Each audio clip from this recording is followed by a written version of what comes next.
Welcome to Football Scientific. It's been a busy couple days of NFL, CFL, IFL, and UFL football transactions going on. We're looking to catch up with that this morning before the wild card weekend starts with the playoffs in the NFL this weekend on Saturday and Sunday and Monday. Also, last night, the Miami Hurricanes defeated the Ole Miss Rebels in the college football playoff semifinals. We predicted that would happen with our scouting report on TikTok. Okay, we'll be making another one after this video, another TikTok video, a scouting report of tonight's Peach Bowl between the Oregon Ducks and Indiana Hoosiers. You can check that out on TikTok. Recently, we've increased our subscribers on YouTube and our followers on TikTok, so keep helping us build to the top. We are not bought and sold by ESPN. We are not bought and sold by Fox Sports. We are independent. That's why we're low budget. Okay?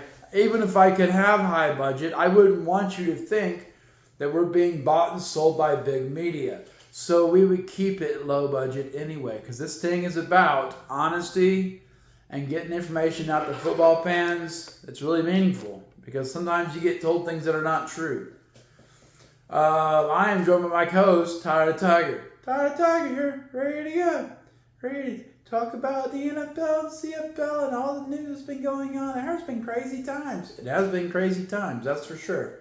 We've been busy ourselves with football, so we haven't had time to report about it. Well, I guess we got time right now, don't we? We got time right now to figure it out and just talk about it and put it out there in the open, and everyone can make decisions about it then on their own, which is the way it should be. We shouldn't be biased in our coverage like big media. We should be just telling the facts and letting people make their own decisions.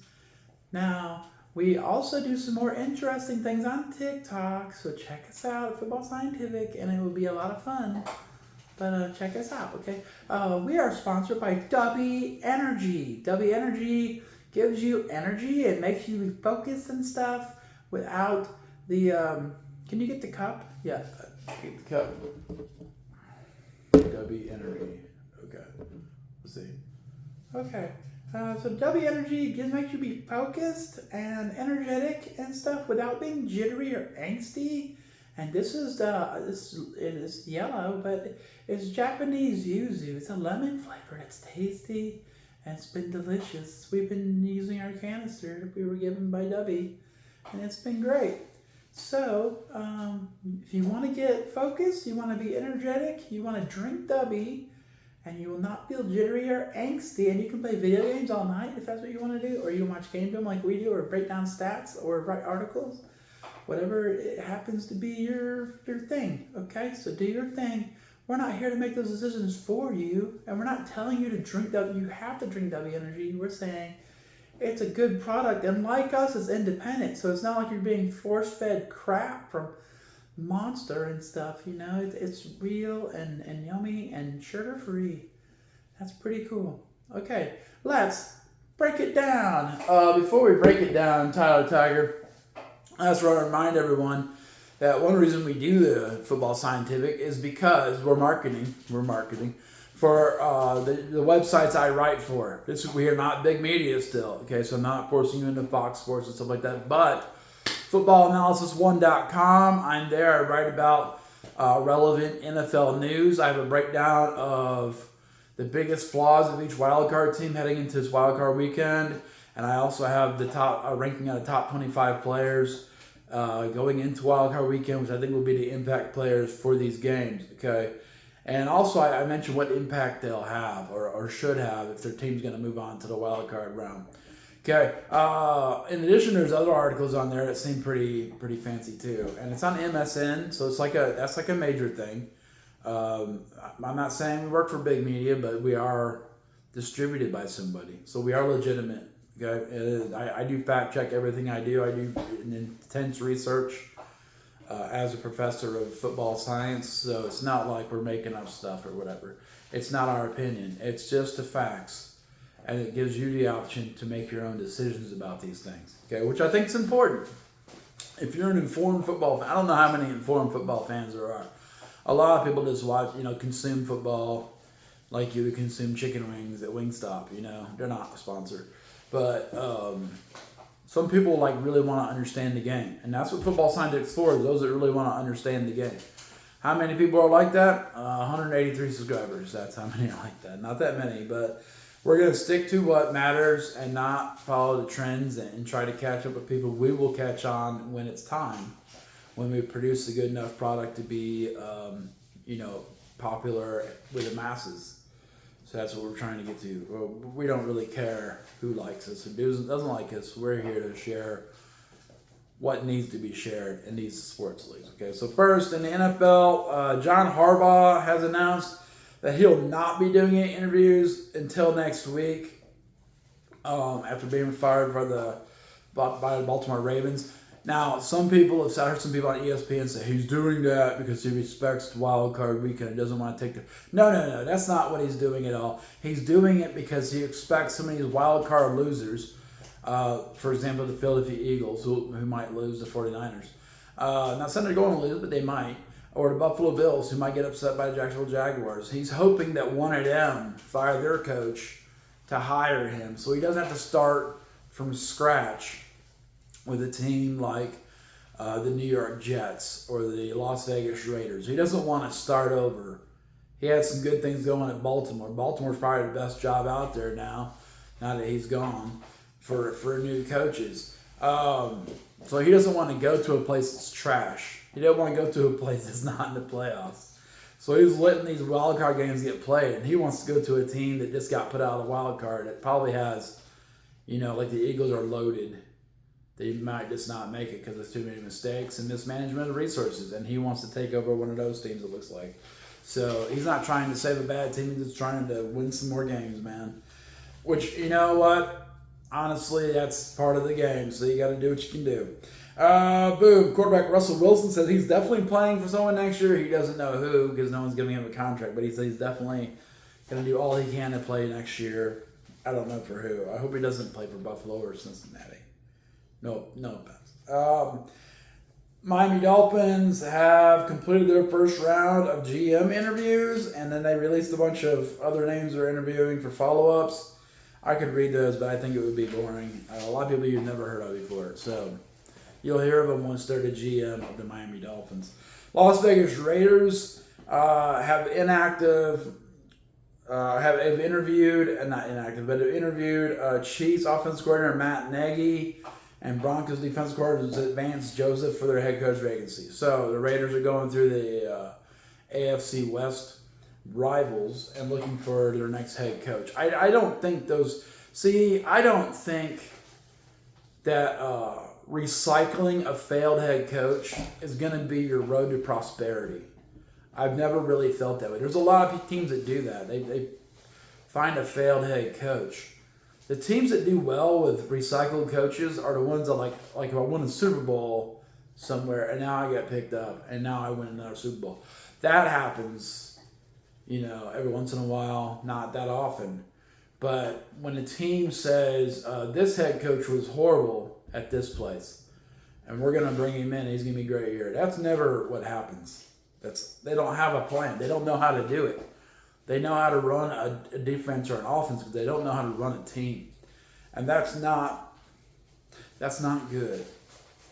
So if you're trying to turn around a team, especially like the Raiders, that job is huge to turn that team around. We're going to go through on TikTok our breakdown probably next week about how to turn the Las Vegas Raiders around in 1 year. We just started the analysis of that. I think it's going to be crazy, man. It's going to be crazy to turn around in 1 year. Someone can do that. They are an amazing coach. And Matt Nagy and Vance Joseph are not those amazing coaches. Sorry. They're just average dudes, man. Baltimore Ravens have also interviewed Broncos defensive coordinator Vance Joseph. That's probably a better fit for him. That team is already built. I could see Vance Joseph being more successful with the Baltimore Ravens. And they also interviewed Broncos quarterback Davis Webb. Okay, and once again, that's a good spot for those guys. If you don't know what you're doing, but you have a team full of guys who know what they're doing, you have a better chance to be successful, okay? If you don't know what you're doing and you go to a place where no one knows what they're doing, you're not going to be successful. Look at the Cleveland Browns. Look at the Cincinnati Bengals. Honestly, I love the Bengals, but look at them. You bring in people who don't know what to do with other people who don't know what to do because they've never done it. And then what happens? You don't do anything. You just sit there and be mediocre. Okay, New York Giants have interviewed, or going to interview former head coach of the Raiders, Antonio Pierce. He played linebacker for the Giants. He's going to interview them next week for the head coaching position. I think it's just one of those ornamental ones. They hit the Rooney rule. No offense to Antonio Pierce. I think he's a good coach. He did really good with the Raiders, and no one can brag about that, really. He went to the playoffs. That's very rare for the Raiders nowadays in the last 20 years to go to the playoffs. Tennessee Titans, they have submitted head coach interview requests for Packers defense coordinator Jeff Hafley, 49ers defense coordinator Robert Saleh, and Steelers offense coordinator Arthur Smith. And once again, man, other than Jeff Hafley, these are recycled, failed coaches. Why are we doing this to them? Why are we doing this to your team? Why are you doing this to your fan base? Because it's easy. It's easy. And the bad teams always do easy things. Tampa Bay Buccaneers have fired offensive coordinator Josh Grizzard after 1 year on the job. They're looking for a new offensive coordinator, their 5th one in 5 years. And they also fired quarterback coach Thad Lewis because they want their new OC to pick his own quarterback coach. So, that's what happens when you don't make the playoffs after making it 4 years in a row. Atlanta Falcons are finally announced that they're going to interview Matt Ryan for their president of football operations position. They've kind of been going back and forth on that, but I guess they're going to do it for real. Miami Dolphins have fired head coach Mike McDaniel. There was rumors early in the season he was going to get fired, and then it seemed like he wasn't going to get fired because they went on winning streak. But guess what? Boom, fired. See you, Mike McDaniel. I've heard people say he's going to go to the Browns and be their head coach. Once again, why are we recycling bad head coaches? Let him go back to being an offense coordinator somewhere. If you bring him in, to Cleveland as the offense coordinator with Lincoln Riley as your head coach, you're going to win a bunch of games because that's what he's good at. Mike McDaniel's good at running an offense. He's not good at being the head coach. Okay, you bring in Lincoln Riley, who's just going to be the CEO. Let Jim Schwartz run the defense. Let one guy, Mike McDaniel, run the offense with Lincoln Riley leading the division. It's going to be great, man. It's going to be great. That would turn our team around real quick. I'm not a Cleveland Browns fan, but that would turn the team around real fast. Those are the right moves. How many teams make the right moves this time of year? Not very many. That's why so many are below average. Okay. In Miami, the new GM will be allowed to make his head coaching choice. So they got to do the GM hiring first. Tampa Bay Buccaneers, senior offensive consultant, Tom Moore has resigned after 60 years of coaching. I met Tom Moore a few times, and he's kind of creepy, man. Some offensive line stuff. He's just old. He's old. Not saying old people are creepy, because I'm kind of old too, but I'm not that old. And he knows his stuff though. He did some good things with Colts back in the day, which is why he got Tampa Bay, because it was the connection with the head coach and whatever. All right, New York Giants. They are going to interview Broncos assistant head coach.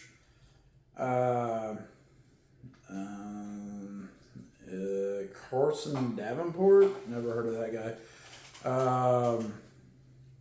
But no, it's Darren Ritzie. Okay, so he's going to interview Broncos assistant head coach, special teams coordinator Darren Rizzi, Giants GM Joe Shane, and Darren Rizzi have previous experience together in Miami. Not successful experience. The Giants are going to stay bad, it feels like. They're finding a way with this opportunity. They have good players to stay bad. That's what they're doing. They need to find that next Bill Parcells. That's what we got to do. They need to find a modern day version of Bill Parcells. You get that, you're going to be good. Players love trash talk. And if you got a head coach who's willing to talk some trash in a hurtful way, it's going to be good. And that's what Bill Parcells was a master at, is he would tell you the truth. But he wouldn't tell you the truth in a way that makes you want to quit the team. He'd tell you the truth in a way that makes you say, you know what? Thanks someone. I'm glad someone told me. I'm glad someone told me what they're thinking. Baltimore Ravens have reached out to interview 49ers defensive coordinator Robert Saleh. They're also looking at recycled coaches. Not the way I would go. Atlanta Falcons, Arizona, Tennessee Titans, and Baltimore have all reached out to Saleh. LA Rams wide receiver Devontae Adams. This is important. He is playing this week. His hamstring is better magically, and he's ready to play against the Carolina Panthers. I mentioned in an article yesterday, it's been published this morning, I guess, on footballanalysis1.com, that he is an amazing target for them in the red zone. Like, he has 14 red zone touchdowns. He has the most targets in the red zone. And that's going to make a huge difference for the Rams compared to when they played the Panthers last time. Okay. Atlanta Falcons have interviewed Mike Dismer for their president of football operations. I don't think he gets it. You have to diversify your interviews so you can hire who you want. They want to hire Matt Ryan, it sounds like. New York Jets have requests to... New York Jets have requested to interview defense coordinator Devontae Jones from the Cowboys. Defense coordinator of the Cowboys. So, I mean, that's cool. Sweet. Washington Commander. I don't know why you would do that. I was, for a minute, I was just lost going, who cares? Washington Commanders. Cowboys tight end Landon Wells is an interim, is going to get an OC interview with Washington Commanders. Once again, a lot of these interviews are done to meet the Rooney Rule, honestly. You got to show that you're making an effort to, like, diversify your staff. Usually if they diversify, that is hire, like a Brian Flores, man. That guy's awesome. They'll hire him and give him the freedom to win, unlike the Dolphins did. That's what I would do. If you want to hire a minority coach, just do it. Quit going through all these motions, man. It looks sketchy. The NFL looks sketchy when it's always going through all these motions and you have these special rules and blah, blah, blah. If you don't believe in a guy, don't hire him. But if you do, go for it. That's what it's about. You can fire him later if you need to. Same. Baltimore Ravens offensive guard Todd Monken has accepted blame for quarterback Lamar Jackson's lack of development. And he's spent the last 3 years as the offensive coordinator, so he's trying to say, hey, it's not John Harbaugh's fault, it's my fault. And you know what I say? Cool, man. You also stunk with the Cleveland Browns. So, yeah, it probably is your fault. You know who wants you? Atlanta Falcons. Cleveland Browns probably want you back because they're not good. They're not good. Okay? Boom. Cleveland Browns have entered. Speaking of the Cleveland Browns, have interviewed Seahawks defensive coordinator Aiden Dirty. Okay, Dirty for their head coaching opening. I've never heard of that guy before, so maybe that would be some fresh blood. And the Seahawks defense is pretty good. Although I think Mike McDonald is running that whole thing. So not Mike McDaniel. Mike McDonald is running the whole thing because he's he came in as a defense coordinator of the Baltimore Ravens with a very good defense. So I don't know how much work Aiden Dirty's actually been doing. I don't want to do him dirty. Whatever. Okay. Tennessee Titans have submitted head coach interview requests for Chargers defense coordinator Jesse Minter and Ravens defense coordinator Chris Shula. The last Shula I know they got hired wasn't the good Shula. It was Dave Shula. And he was horrible for the Bengals. And he was horrible for Alabama. And I don't know if I'd hire another Shula. The other Shula was great. Don Shula was amazing, but it was a different day and age, too. So, I don't know. Transition to the CFL. Hamilton Tiger-Cats have signed American defensive back Caleb Ford-Dement. It looks like he is one of those guys they bring in for rookie minicamp that might be a potential player. They have released this week American wide receiver Isaiah Wooden, although he only caught one ball in 14 games. But he's in the NFL books. What? Global punter Nicholas Constantino is getting an NFL look. He's expected to sign with the Cleveland Browns in the next few weeks, days, whatever. got released by the Tiger Cats. He's currently played or previously played in the NFL with the Denver Broncos and stuff. So at least he has a little bit of credence. I don't know why you would want Isaiah Wooden. Even if I'm a Tiger Cats, one catch, man. 14 games. That's not good. Winnipeg Blue Bombers, no matter how you cut it, that's not good. Winnipeg Blue Bombers have retired a national defensive lineman, Jake Thomas. He's decided to retire. They signed national linebacker Tanner Cadwallader, because that crazy name probably. They're like, oh, we need a crazy name guy. And there he is. Calvary Stampeders have reworked the contract of American defensive back Damon Webb. And they're trying to create some cap space heading into free agency starting in February. Ottawa Red Blacks have re-signed American defensive lineman. They've reworked the contract of American defensive lineman Bryce Carter. So they reworked his contract. Not officially re-signing, but kind of re-signing. Because they got to cut him, and then they got to re-sign him to a new contract. So he is re-signed technically. Saskatchewan Roughriders, they released American wide receiver Dante Myers, and they signed American wide receiver Ali Genry III. Calgary Stampeders, Casey Sayles was released by the Hamilton Tiger Cats. He played in 17 games the last 3 years for the Tiger Cats, so 51 games still in the last 3 years. He had 35 defensive tackles, 4 sacks. He's an East Division All-CFL All-Star. How to get released? Because they need his cap space. He's under your contract for 2026, but they need his cap space to make big moves in free agency. So they're cutting Casey Sayles. And they couldn't stop the run anyway. So even though he's a defensive tackle, he's productive. He didn't help stop the run. So that's not good. Okay? Not good. Sorry, Casey Sayles.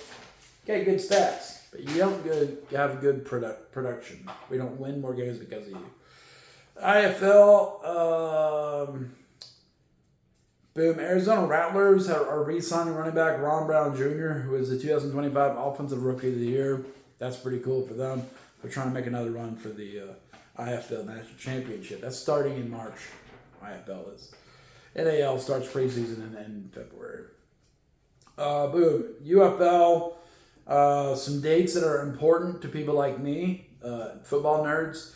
Today, they're having private meetings and remote meetings to determine the quarterback allocation for 3 quarterbacks for each UFL team. That's a critical day. Boom, Saturday, January 10th.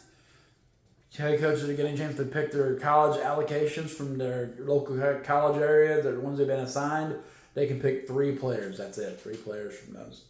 Okay. And I'm unsure if you can pick a quarterback from your college allocation area and another player. I would think you'd be able to, but it could also be a loophole. Which they may not consider that, you know. Boom. Monday, January 12th, these picks are supposed to be communicated, so I'll be talking about those and writing about those then. But I will keep an eye on things. And sometimes this information gets leaked. The UFL has a very leaky security system, so they never keep secrets very well. They always let stuff out, and when they don't, they deny it. But they're just really bad at keeping secrets, which is why they're probably spotty at business practices, you know. But if something comes out about those quarterbacks, I'll write an article about it. Probably, I might get in trouble. I don't care. It's important news. And that's how you build your fan base, is you put out important news.